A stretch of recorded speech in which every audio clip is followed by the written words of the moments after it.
Namaste, Dandavat Pranam. By the instruction and grace of our spiritual master, Om Vishnupad Paramahamsa, Shripad Bhaktimadhava Puri Maharaj, we are reading Srimad Bhagavatam. Om Namo Bhagavate Vasudevaya. Canto 2, the Cosmic Manifestation, Chapter 1, Text 11. Itanirvidyam mananam ichatam akutobayam yoginam nripa nirnitam harer namanu kirtanam. O King, constant chanting of the holy name of the Lord after the ways of the great authorities is the doubtless and fearless way of success for all, including those who are free from all material desires, those who are desirous of all material enjoyment, and also those who are self-satisfied by dint of transcendental knowledge. Purport. In the previous verse, the great necessity for attaining attachment to Mukunda has been accredited. There are different types of persons who desire to attain success in different varieties of pursuits. Generally, the persons are materialists who desire to enjoy the fullest extent of material gratification.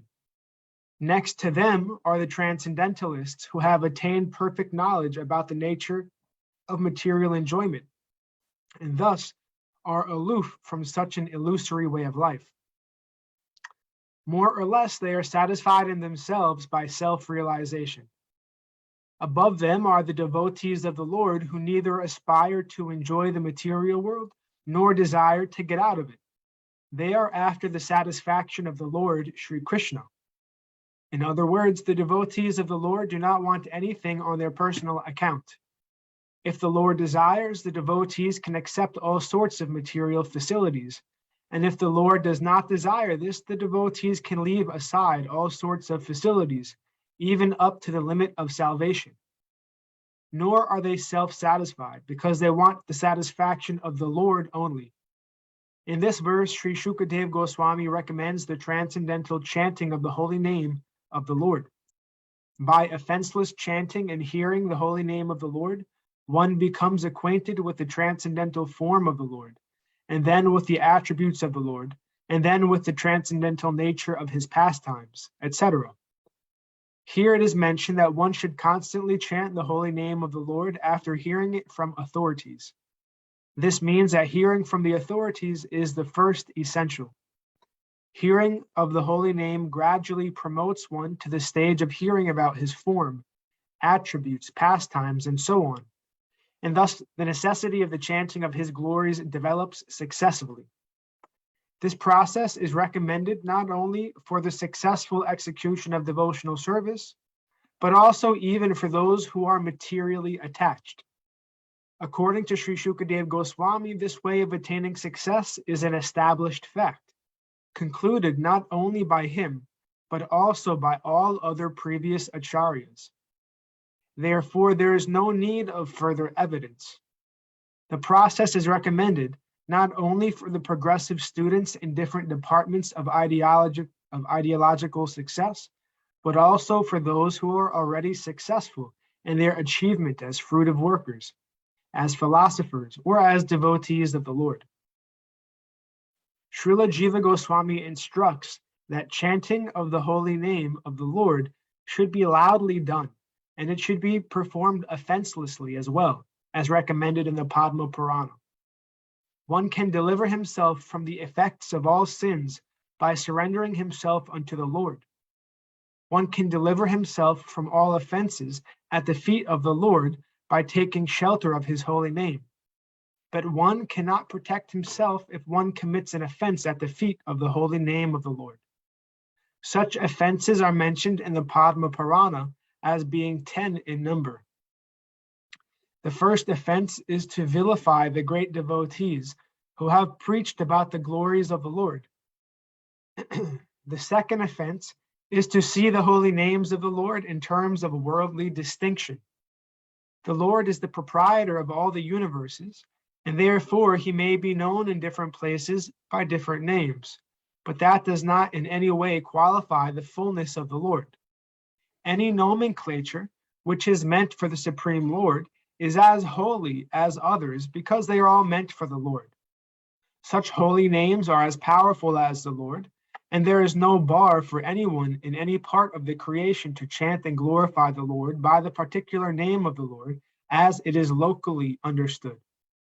They are all auspicious, and one should not distinguish such names of the Lord as material commodities. The third offense is to neglect the orders of the authorized acharyas, or spiritual masters. The fourth offense is to vilify scriptures or Vedic knowledge. The fifth offense is to define the holy name of the Lord in terms of one's mundane calculation. The holy name of the Lord is identical with the Lord himself, and one should understand the holy name of the Lord to be non-different from him. The sixth offense is to interpret the holy name. The Lord is not imaginary, nor is his holy name.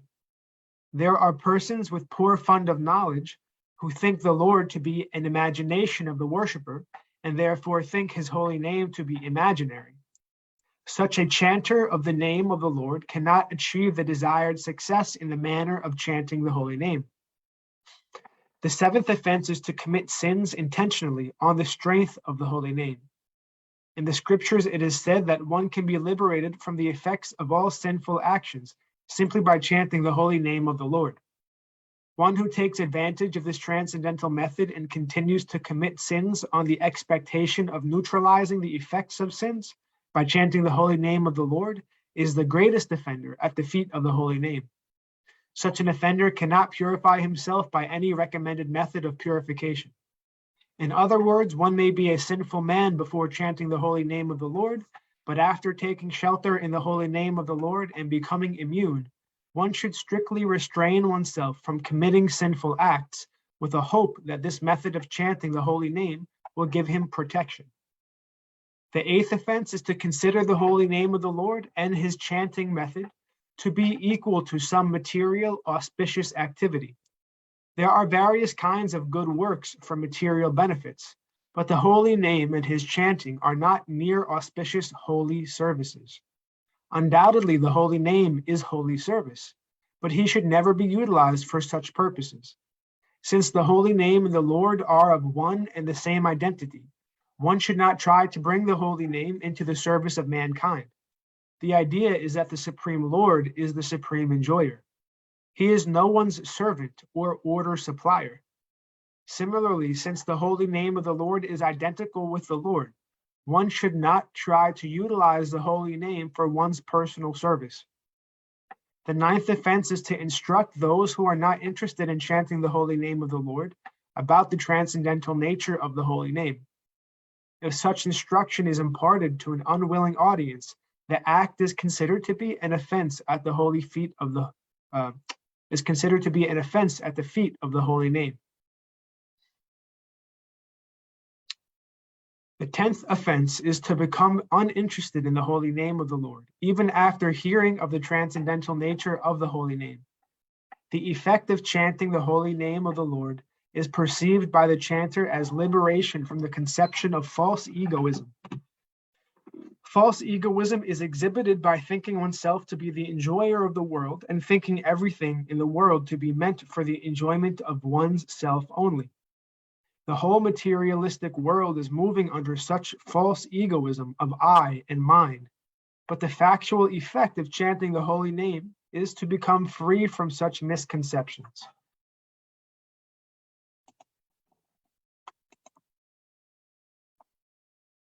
Text 12. Kim pramatasya bahubi paroksharhaya nar iha varam muhurtam viditam gadhate shreyase yata. What is the value of a prolonged life which is wasted, inexperienced by years in this world? Better a moment of full consciousness, because that gives one a start in searching after his supreme interest. Purport. Srila Shukadev Goswami instructed Maharaj Parikshit about the importance of chanting the holy name of the Lord by every progressive gentleman. In order to encourage the king, who had only 7 remaining days of life, Srila Shukadev Goswami asserted that there is no use in living hundreds of years without any knowledge of the problems of life. Better to live for a moment with full consciousness of the supreme interest to be fulfilled. The supreme interest of life is eternal, with full knowledge and bliss. Those who are bewildered by the external features of the material world and are engaged in the animal propensities of the eat, drink, and be merry type of life are simply wasting their lives by the unseen passing away of valuable years. We should know in perfect consciousness that human life is bestowed upon the conditioned soul to achieve spiritual success. And the easiest possible procedure to attain this end is to chant the holy name of the Lord. In the previous verse, we have discussed this point to a certain extent, and we may further be enlightened on the different types of offenses committed unto the feet of the holy name. Srila Jiva Goswami Prabhu has quoted many passages from authentic scriptures and has ably supported the statements in the manner of offenses at the holy feet of the holy name. From Vishnu Yamala Tantra, Srila Jiva Goswami has proven that one can be liberated from the effects of all sins simply by chanting the holy name of the Lord. Quoting from the Markandeya Purana, Sri Goswami Ji says that one should neither blaspheme the devotee of the Lord nor indulge in hearing others who are engaged in belittling a devotee of the Lord. A devotee should try to restrict the vilifier by cutting out his tongue, and being unable to do so, one should commit suicide rather than hear the blasphemy of the devotee of the Lord.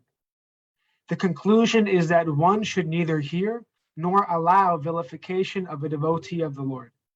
As far as distinguishing the Lord's holy name from the names of the demigods, the revealed scriptures disclose in Bhagavad Gita 10.41 that all extraordinarily powerful beings are but parts and parcels of the supreme energetic, Lord Krishna. Except for the Lord himself, everyone is subordinate. No one is independent of the Lord. Since no one is more powerful than or equal to the energy of the Supreme Lord, no one's name can be as powerful as that of the Lord.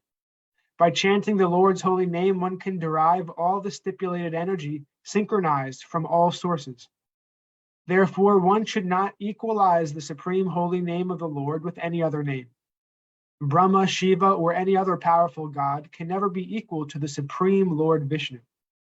The powerful holy name of the Lord can certainly deliver one from sinful effects, but one who desires to utilize this transcendental potency of the holy name of the Lord in one's sinister activities is the most degraded person in the world. Such persons are never excused by the Lord or by any agent of the Lord. One should therefore utilize one's life in glorifying the Lord by all means, without any offense. Such activity of life, even for a moment, is never to be compared to a prolonged life of ignorance, like the lives of the tree and other living entities who may live for thousands of years without prosecuting spiritual advancement. Text 13. Katbhango nama rajarshir jadveyatam ihayusha muhurtat sarvam utrigja gatavam abhayam harim. The saintly king Katbhanga, after being informed that the duration of his life would be only a moment more, at once freed himself from all material activities and took shelter of the supreme safety of the personality of Godhead. Purport. A fully responsible man should always be conscious of the prime duty of the present human form of life. The activities to meet the immediate necessities of material life are not everything. One should always be alert in his duty for attainment of the best situation in the next life. Human life is meant for preparing ourselves for that prime duty. Maharaj Katbhanga is mentioned herein as a saintly king because even within the responsibility of the state management, he was not at all forgetful of the prime duty of life. Such was the case with other Rajarishis, saintly kings, like Maharaj Yudhisthira and Maharaj Parikshit. They were all exemplary personalities on account of their being alert in discharging their prime duty. Maharaj Katvanga was invited by the demigods and the higher planets to fight demons, and as a king he fought the battles to the full satisfaction of the demigods. The demigods, being fully satisfied with him, wanted to give him some benediction for material enjoyment, but Maharaj Katvanga, being very much alert to his prime duty, inquired from the demigods about his remaining duration of life. This means that he was not as anxious to accumulate some material benediction from the demigods as he was to prepare himself for the next life. He was informed by the demigods, however, that his life would last only a moment longer. The king at once left the heavenly kingdom, which was always full of material enjoyment of the highest standard, and coming down to this earth, took ultimate shelter of the all-safe personality of Godhead. He was successful in his great attempt and achieved liberation. This attempt, even for a moment, by saintly king, was successful because he was always alert to his prime duty. Maharaj Parikshit was thus encouraged by the great Shukadev Goswami, even though he had only 7 days left in his life, to execute the prime duty of hearing glories of the Lord in the form of Srimad Bhagavatam. By the will of the Lord, Maharaj Parikshit instantly met the great Shukadev Goswami, and the great treasure of spiritual success left by him is nicely mentioned in Srimad Bhagavatam. We will continue from text 14 on Monday, hopefully. All glories to Om Vishnupad Paramahamsa Shripad Bhakti Madhava Puri Maharaj Ki Jai. Jai Srila Prabhupada, Srila Guru Maharaj, Srila Gurudev, Srila Acharya Dev, Srila Shanta Maharaj Ki Jai. All glories to our Rupa Nuga Guru Varga Ki Jai. All glories to the assembled devotees, all glories to the worldwide devotees, Bhakta Vrinda Ki Jai.